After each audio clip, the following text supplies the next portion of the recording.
Hello everyone and welcome back to another episode of Gizmo Joe. Today I've got a keyboard, another one. This is another mechanical keyboard from Mucai. Not familiar with the brand. If you are, let me know in the comments. But anyway, bought this guy from AliExpress, courtesy of OzBargain. One of the OzBargainers there basically posted this guy and said, hey, you can get a mechanical keyboard shipped to your door for about 11 Australian dollars. And I was like, get out of here. I'll buy one of those. And so I did. Anyway, obviously, as you can see, I've already opened it, but that's because I was testing it, but I wanted to kind of give the unboxing feel for the video, so there you go. Anyway, this is the box that it came in. Obviously nothing super flashy, although it does have their logo on the front, but, kind of reminds me of the old Xiaomis where they used to come in, a cardboard box, and that's it. I guess they were trying to pretend that they were, environmental or something, I don't know. On the back here, basically it tells you how to dispose of all this stuff. None of this is in English, by the way, but it says here, which I thought was interesting, is that you've got essentially a German address here. So I don't know if this is a German keyboard, or I doubt it. I mean, I think, because then you look here and it says manufacturer Shenzhen, and that's where pretty much everything comes from in China, if it has to do with tech. But anyway, so I think maybe this is just the addresses for the various regions that they sell this guy in, if you need some tech support or something like that. I don't know. There's no English on here, so I can't really tell other than the fact that it says mechanical keyboard. At least they spell mechanical in keyboard correctly. That's always a good sign. Anyway, this guy is a 60% size, 10 keyless, or whatever the heck the verbiage is. It's a tiny thing. And so, like I said, it's got red switches, or I didn't say that before, but it's got red switches. They're linear. I don't know. It looked kind of cool from the photo. I'm not expecting much, or I wasn't expecting much. Anyway, let's open this guy up and see what's inside. Basically, while I'm opening this guy up, this is a, again, mechanical keyboard. It is not wireless. It does not have Bluetooth or anything like that, so it does just connect via USB-C. Now, obviously, that was just the keyboard here. I'll put that off to the side, and as you can see in the box, there's pretty much nothing in here. If I open that up, basically, what do we got here? We've got essentially a little keycap remover, and we've got a USB-A to USB-C cable.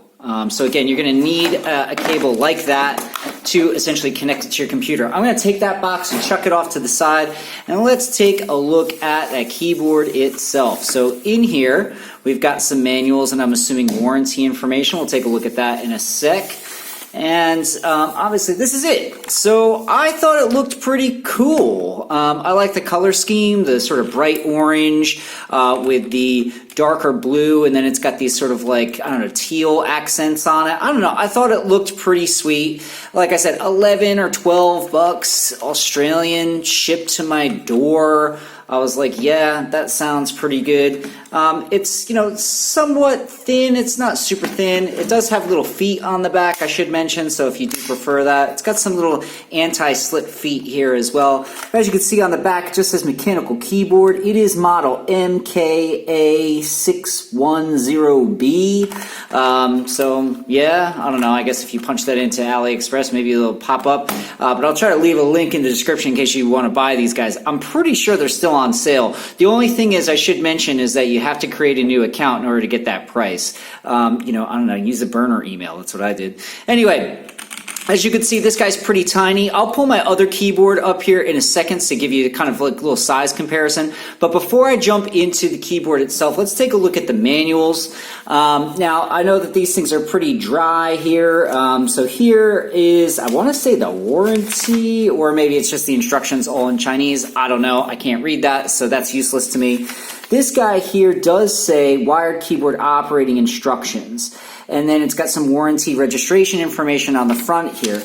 Now, when I open this up, it is in English, but the English is not fantastic. So I know this is really, really tiny print. It's really hard to see, but it does give you a sort of rundown of sort of the function keys, or the hotkeys that are programmed into this guy.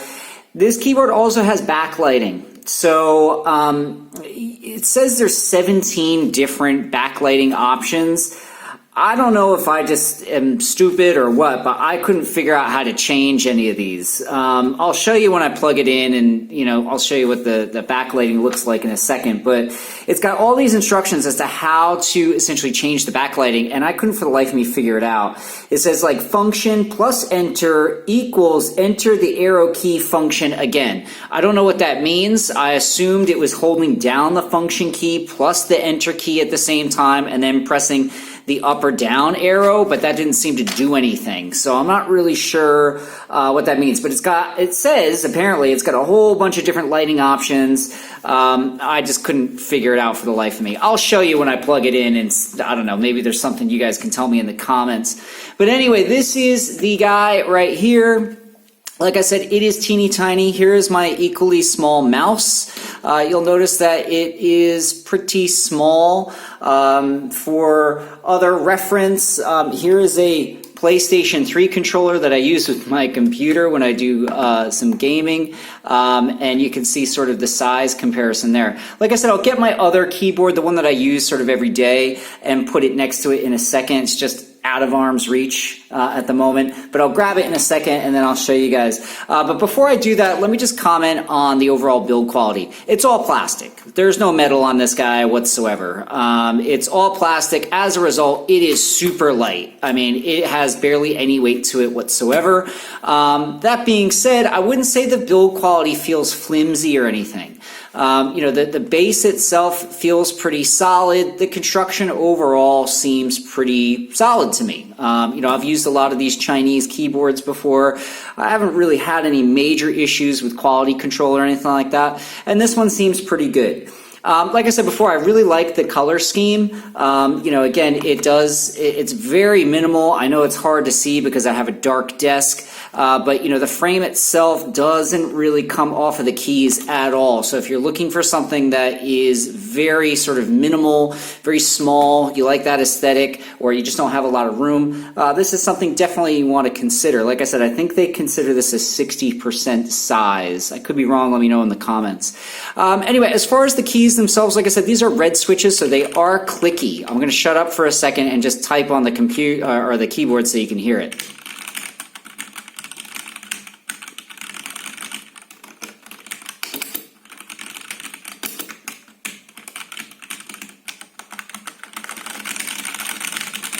Anyway, you get the idea. Pretty clicky. I will say the actual travel on these keys feels pretty good. There's a decent amount, and they do feel quite nice. So there is that sort of tactile response when I type. Everything seems to be all right. Like I said, I tested this out a little bit. I was using it basically for roughly half a day or so. I didn't notice any weird, funky problems with it. No typing issues, no nothing. No ghosting or any of that junk. I'm not really sure the verbiage here.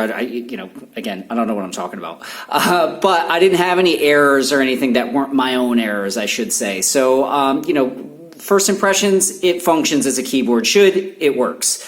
Like I said, there is one connection here. You'll see it. It's USB-C, and that's it. I'm going to plug the USB-C into my computer at the moment. If I can feel it, because I can't see it all that well.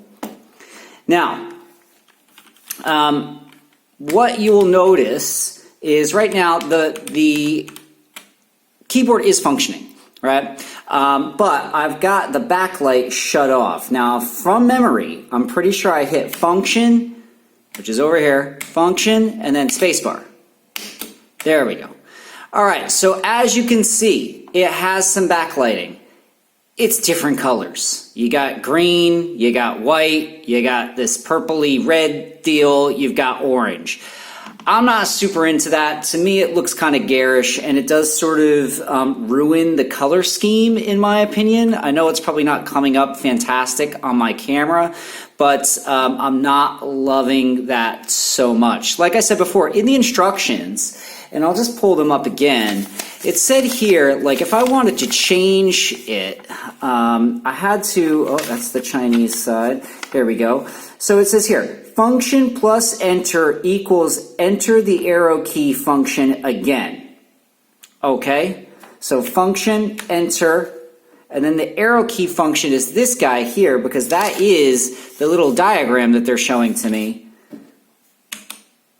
But it is not changing any of the lighting options here. And then obviously down, it's supposed to cycle through when you hold these keys down. Or maybe you press them and then press up. No. Maybe you hold these guys down and then hold function and up. No. I mean, so for the life of me, there's supposed to be 17 different backlighting options to this keyboard. I can't figure out how to change any of them. So right now, I'm stuck with this. I don't love it. So I'm going to shut it off. I just don't like it. I think it looks way cooler like this. I just like the color scheme. I think this looks kind of tacky. But again, you know, don't bite my head off if that's your jam. If you like that, that's great. And I'm sure if you're in a dark room or whatever, the backlighting helps. I typically rarely work in the dark, and I can pretty much touch type anyway. So, you know, backlighting isn't a huge deal for me. Anyway, like I said, I really like the feel of the keyboard. I really like the form factor as well. And for 12 bucks, I mean, you can't go wrong. I'm just going to grab my other keyboard so that you can see the size comparison. Just hold on a sec. Okay, so if you watch my videos, you know I did one on this keyboard here. This is the drop enter. And you can see, even though this guy is a 10 keyless as well, it doesn't have the number pad, obviously it's a little bit bigger because it has the arrow keys separate and all that sort of stuff. Whereas on this Mucai keyboard, you got to hit function and then some other keys in order to use the arrows and all that other junk. Again, I'm not sure about the verbiage of keyboards. I'm not well versed in them. So obviously, if you know the difference, let me know in the comments. But you can see the pretty significant size difference here. You know, this guy is considered to be a fairly small keyboard. When you look at this guy is tiny compared to this thing. Check this out. If I put them on top of one another, like, I don't know, this thing is like a little baby. It fits inside the other one. I thought this one was small, but no. This one is tiny. Anyway, so yeah, like, I mean, it depends. If you know, don't have a huge desk or you don't have a lot of room, like, you definitely want to go with this form factor if you're looking for a mechanical keyboard. But yeah, I just thought that was really interesting. I should also mention that the drop enter keyboard is heavy AF. Like I mentioned it in my previous video, this thing is made of all metal. It's like an all aluminum, like chassis or frame or whatever you want to call it, and it's got some heft to it. Like, if you pick this up and had to hit somebody with it, like, it would hurt pretty bad. Whereas, you know, you pick up this little guy, you hit somebody with it, maybe some keys will fall off, but it's not stopping anybody. But, I mean, you know, don't hit anybody with your keyboard. Why would you do that? But anyway, just wanted to show you sort of the size comparison. The thing is tiny.